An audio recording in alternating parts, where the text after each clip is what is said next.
Good morning, class 5th students. Welcome to your English class. So today I am going to explain you the book exercise of my shadow, which I have given you homework yesterday, right? So what you have to do is you have to watch the video complete, then close the video and then try to do book exercise by yourself. First listen the explanation of book exercise, then try to do it by yourself. So let's start with the explanation. 44. Let's talk, work in pairs and discuss the following. What would you do if? सो आपको ये जो sentences हैं उन्हें read करना है और आपको बताना है कि अगर आपके साथ ऐसा हुआ होता तो आप क्या करते. Okay. If a dog ceases you, अगर कोई डॉग आपका पीछा करता, कभी अगर कोई डॉग आपका पीछा करता या करेगा तो आप क्या करोगे. If a dog chases me, you can write your own answers as well. Okay. I am just give you an example. If a dog chases me, I would not run and instead walk slowly. So अगर कोई dog मेरा पीछा कभी करेगा तो मैं कभी भागूंगा या भागूंगी नहीं. Instead, उसके अलावा मैं भागने के अलावा क्या करूंगी. I will walk slowly. मैं हल्के हल्के चलूंगी. अगर कोई डॉग मेरा पीछा करेगा तो मैं कभी रन नहीं करूंगी, भागूंगी नहीं, मैं क्या करूंगी, हल्के हल्के चलूंगी. Okay. So your next sentence is You have forgotten your homework copy at home. अगर कभी आप अपनी होमवर्क की कॉपी अपने घर में ही भूल गए तो आप क्या करोगे. If I would have forgotten my homework copy, अगर कभी मैं अपनी होमवर्क कॉपी भूल गई at home, घर में ही, आई would apologise.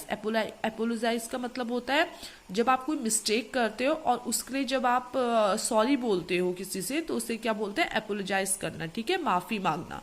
So I would apologise to my class teacher about it.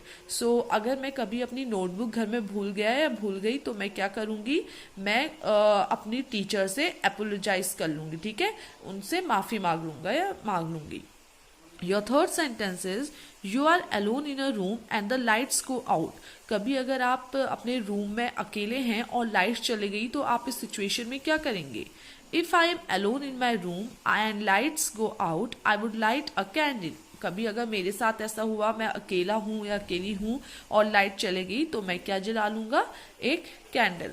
Okay. So now you have to come to next exercise which is let's write. Okay, your next exercise is let's write page number 46. So you have to choose the correct option and then you have to write on the blank according to the sentence. Where is the child dash parents have come to school?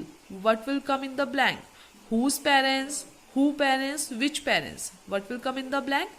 Whose. वो बच्चा कहाँ है जिसके parents school में आए थे. I saw many houses dash were quite spacious. Which were quite spacious? Whose were quite spacious or who were quite spacious? What will come in the blank? Which.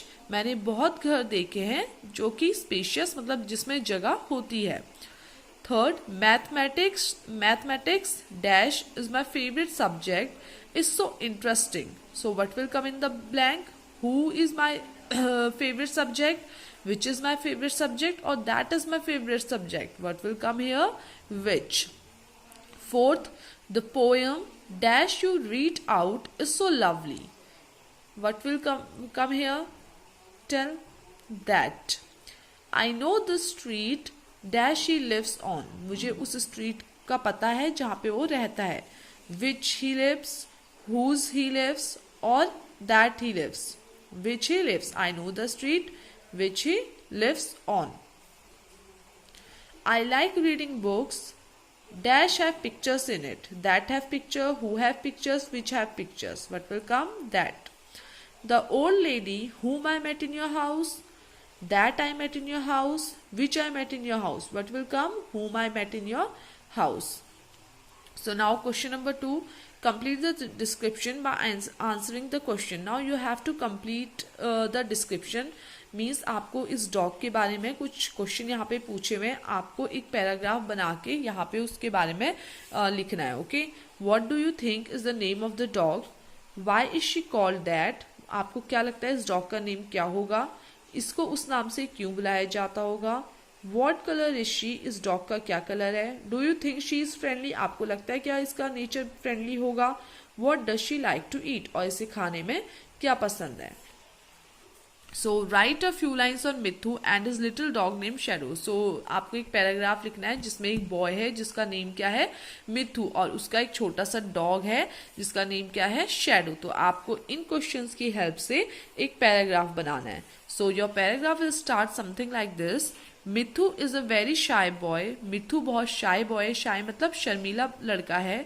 He is 10 years of age, उसकी age कितनी है, 10। आपको अपने views लिखने हैं, ठीक है, आप मतलब अपने मन से आंसर क्रिएट कर सकते हो ये वाला।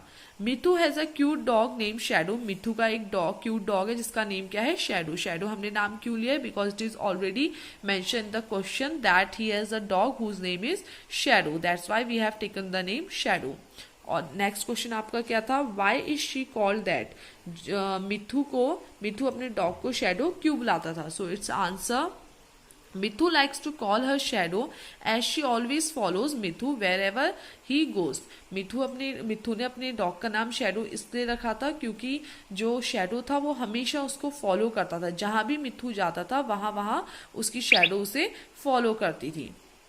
शी इज़ वेरी फ्रेंडली, और उसका नेचर कैसा था, मिथु के डॉग का, शैडो का नेचर कैसा था, friendly. And loves her neighbours, और वो अपने नेबर्स को भी पसंद करती थी। She always enjoys eating chicken and the left over bones, और जो शैडो है वो हमेशा जो बचा हुआ खाना था उसको इंजॉय करती थी, और जो बोन्स होती थी या बचा हुआ खाना जो भी उसे कोई देता था वो उसे इंजॉय करती थी, वो उसे खाने में अच्छा लगता था। So this is it for today. From tomorrow we will start our notebook work. Okay, so complete your work, watch the video, then close this video, then start do your work by yourself. Thank you.